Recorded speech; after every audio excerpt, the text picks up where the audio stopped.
السلام الله عليكم ورحمة الله وبركاته. dhegeystayaal iyo daawadayaal ku soo dhawaada mar kale ee barnaamijkeeni maadada physics-ka ahaa ee chapter-ka koowaad ee fasalka afraad ee dugsiga sare. waxaa inoo socday casharkii ahaa mathematical representation of simple harmonic motion. isaga ayaa weli wadnaa tusaalaheennii sideedaad aan guda galnay. isagana muxuu leeyahay tusaalaheena sideedaad?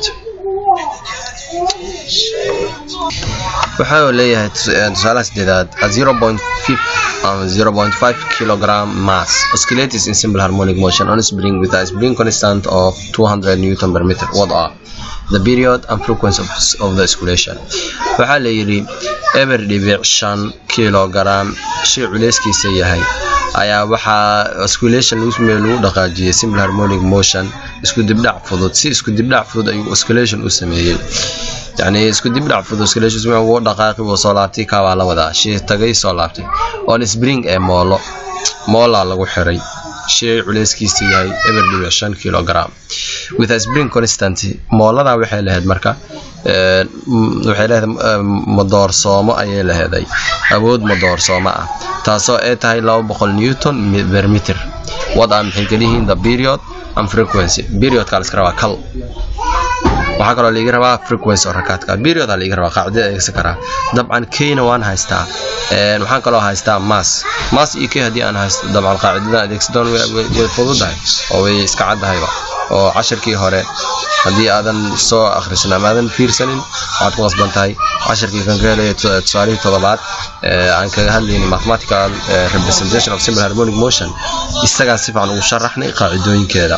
qaacidooyinana wada aragnay marka qaacidooyinka mid kamid ayaan qaadan doonaa oo midii maxaa la dhahayaa ku haboon ayaan qaadan doonaa maadaama aan haysto mass iyo k oo ah constant spring constant-ga. dabcan waxaan qaadan doonaa qaacido ku haboon. waayahay aan shaqada tagno given kana aan qorano. waxaan haysanaa mass iyo waxaan haysanaa constant ama spring constant. waayahay waxay tiraahdaa given mass meeqa wataa. dabcan mass waan soo aragnay. mass meeqa wataa? mass waxaa wataa 0.50 ama 0da waxa u matarta 0.5 kilogram iska leh. haye maxaa kaloo haystaa constant waan haystaa k. spring constant-na waa imisa? spring constant waxaan haystaa 200 oo newton per meter ayaan haystaa. maxaa la ii diray? laba su'aal la ii diray. su'aasha kood maxaa waay? waa period oo xarafka t loo soo gaabiyo. period waa la ii diray. maxaa kaloo la ii diray? frequency oo f loo soo gaabiyo isagana waa la ii diray. solution aan shaqeeyo marka. okay marka koowaad waxaan ka bilaabaa period maxaa lagu helaa? dabcan waxaa lagu helaa 2 by radical m loo qaybiyay k. 2 by radical m loo qaybiyay k. dabcan waxaan sameynayaa waan ku badbadelinaa bis 2 by sideeda u soo qaaday iyadu. waxaan leeyahay 2 by sideeda u soo qaadanaya iyadu sababtoo ah waa iska maxaa la yiraahdaa shay isbedel oo doorsoomay maahan doorsoome waa iska number caadi ah. radical dheh marka. radical m maxaan haystaa? dabcan waxaan haystaa 0.5 kilogram. haye maxaan haystaa? k-na waxaan haystaa 200 newton per meter. okay hoosa u sii dago tiya wuxuu ila mid yahay. waxaan rabaa 2 by iska qoro horta sideeda u qoro 2 by iyadu maadaama iska yahay shay caadi ah oo madoorsoomo ah sidaan u qoranayo. waxaan leeyahay 2 by iska qoro. waayahay 0.5 ayaan waxaan rabaa 200 inaan qayb maxaa soo baxaya? okay 0 waxaan leeyahay 0.5 eber dhibic 5 loo qaybiyay 200 maxaa ii soo baxaya? waxay soo baxay 0.005 aan ku badasho meesha waxay soo baxay 0.00 maxay 25 soo saas ma ahayn.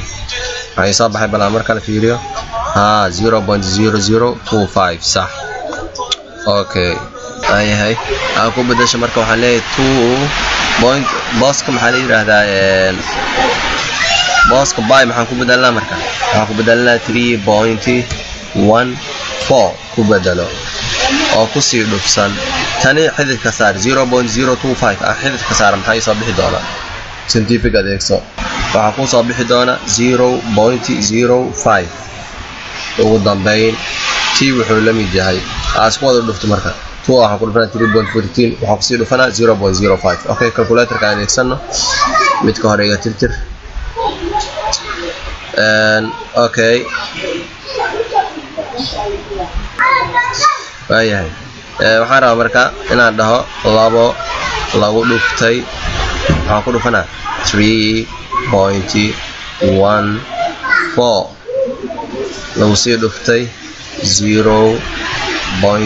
ama dhibic eber 5 maxaa ii soo baxayna طبعا waxay soo baxay 0.0 maxay soo baxay 0.314 marka 0.3 la iska leh oo 0.3 ayaa ii soo baxay f maxaa lagu helaa hore aan soo sheegnay haddii t aan haysid f waxaa ku heli kartaa 1/t qaacidooyin badan ayay lahaayeen waa wada adeegsan karaa طبعا waxaa lagu heli jiray 1/2 by radical k loo qeybiye m waa adeegsan karaa laakiin shaqo dheer ay tahay marka waxaa iiga fiican inaan adeegsado maadaama t aan soo helay hal loo qeybiye t taabaa ka fudud okay maxaa leeyahay marka hal loo qeybiyey t ayaa lagu helaa okay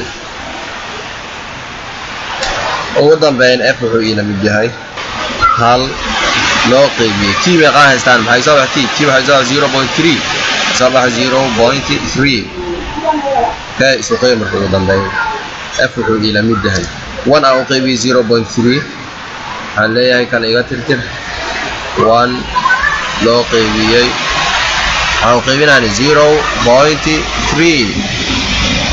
maxay soo baxay 3.3333 waxaan leeyahay marka 3.3 daas ka wada xawiin karto dabcan halbeeg waxa uu hartis taasna halbeegiis waa ka tagay aan u sameeyo kana maxaa halbeeg u ah oo period waxa lagu cabiraa dabcan si kana lagu cabiraa isagana waayahay tusaaleeyni sideedaad isagana meesha ayuu inoo joogi doonaa hadduu ilaahay yiraahdo halka ayuu ku dhamaaday waxaan rajaynayaa inaad garan doontaan oo ka celin doontaan bidin ilaahi albaari 10 ka xiga intaan ku kulmi doono waxaan idin leeyahay nabad gelo